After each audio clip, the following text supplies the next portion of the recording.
خواجہ ابو طالب نے تجارت کی غرض سے جب شام جانے کا ارادہ کیا تو نبی کریم صلی اللہ علیہ وسلم نے بھی ساتھ جانے کا شوق ظاہر فرمایا۔ بعض روایات میں آیا ہے کہ آپ نے جانے کے لیے خاص طور پر فرمائش کی۔ ابو طالب نے آپ کا شوق دیکھ کر کہا، اللہ کی قسم میں اسے ساتھ ضرور لے جاؤں گا، نہ یہ کبھی مجھ سے جدا ہو سکتا ہے، نہ میں اسے کبھی اپنے سے جدا کر سکتا ہوں۔ ایک روایت میں یوں آیا ہے کہ آپ نے ابو طالب کی اونٹنی کی لگام پکڑ لی اور فرمایا، چچا جان، آپ مجھے کس کے پاس چھوڑ کے جا رہے ہیں؟ میری نہ ماں ہے نہ باپ۔ اس وقت آپ کی عمر مبارک 9 سال تھی۔ آخر ابو طالب آپ کو ساتھ لے کر روانہ ہوئے، آپ کو اپنی اونٹنی پر بٹھایا، راستے میں عیسائیوں کی ایک عبادت گاہ کے پاس ٹھہرے۔ خانقاہ کے راہب نے نبی کریم صلی اللہ علیہ وسلم کو دیکھا تو چونک اٹھا۔ اس نے ابو طالب سے پوچھا، یہ لڑکا تمہارا کون ہے؟ ابو طالب نے کہا، یہ میرا بیٹا ہے۔ راہب نے کہا، یہ تمہارا بیٹا نہیں ہو سکتا۔ یہ سن کر ابو طالب بہت حیران ہوئے اور بولے، کیا مطلب؟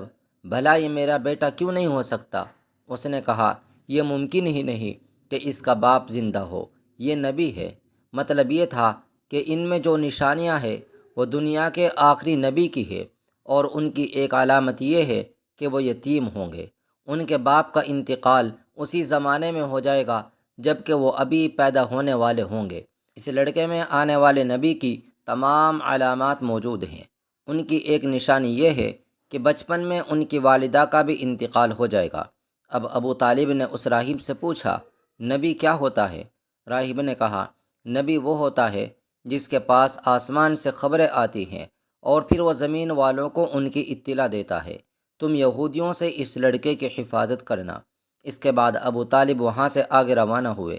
راستے میں ایک اور راہب کے پاس ٹھہرے۔ یہ بھی ایک خانقاہ کا عابد تھا۔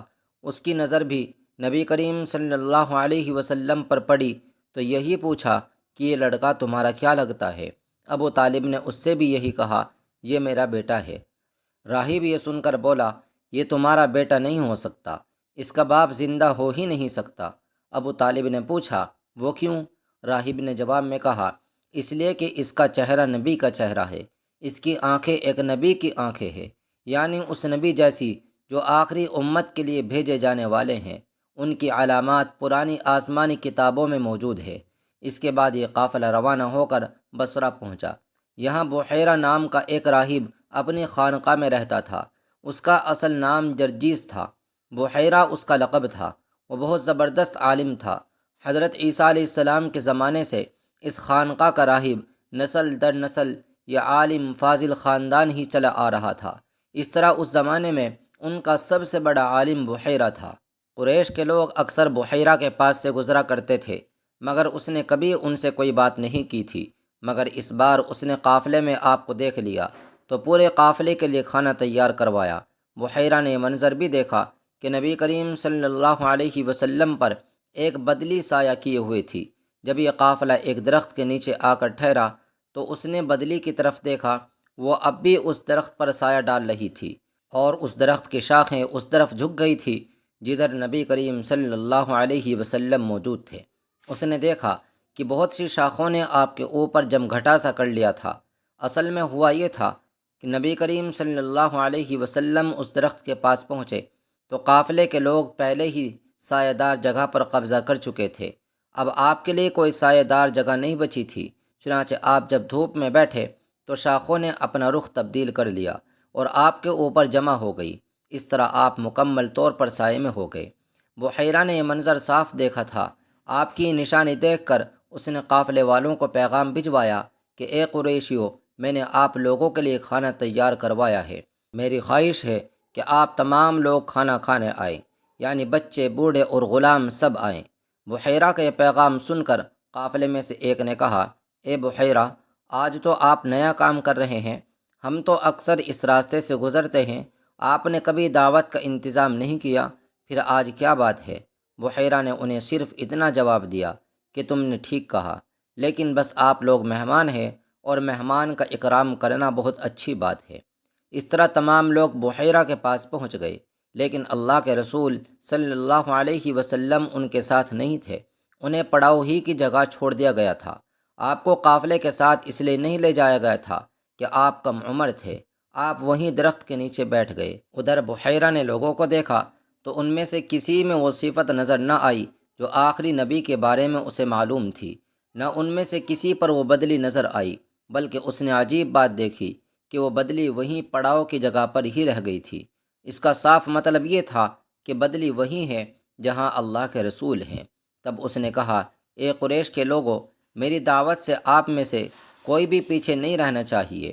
اس پر قریش نے کہا، اے بحیرہ، جن لوگوں کو آپ کی اس دعوت میں لانا ضروری تھا ان میں سے تو کوئی رہا نہیں، ہاں ایک لڑکا رہ گیا ہے جو سب سے کم عمر ہے۔ راہب نے کہا، مہربانی فرما کر اسے بھی بلا لے۔ یہ کس قدر بری بات ہے کہ آپ سب آئیں اور آپ میں سے ایک رہ جائے، اور میں نے اسے آپ لوگوں کے ساتھ دیکھا بھی تھا۔ تب ایک شخص گیا اور آپ کو ساتھ لے کر بحیرہ کی طرف روانہ ہوا۔ اس وقت وہ بدلی آپ کے ساتھ ساتھ چل رہی تھی اور تمام راستے اس نے آپ پر سایہ کی رکھا۔ بحیرہ نے یہ منظر صاف دیکھا، وہ اب آپ کو اور زیادہ غور سے دیکھ رہا تھا اور آپ کے جسم مبارک میں وہ علامات تلاش کر رہا تھا جو ان کی کتب میں درج تھی۔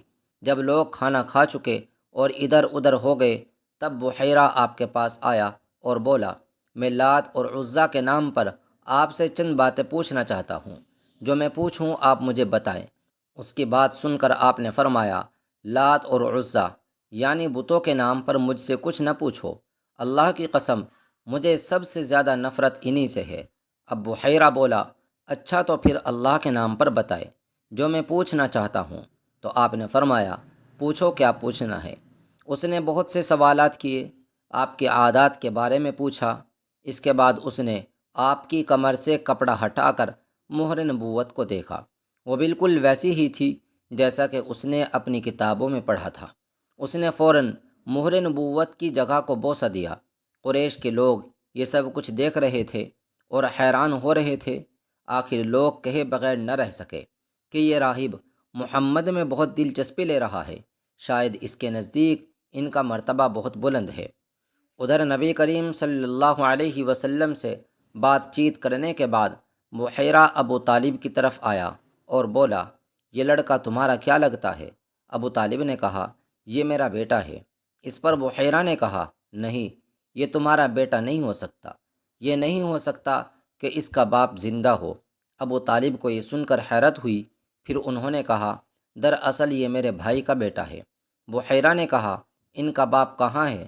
ابو طالب نے کہا، وہ فوت ہو چکا ہے، اس کا انتقال اس وقت ہو گیا تھا جب یہ ابھی پیدا نہیں ہوئے تھے۔ یہ سن کر بحیرہ بول اٹھا، ہاں یہ بات صحیح ہے، اور ان کی والدہ کا کیا ہوا؟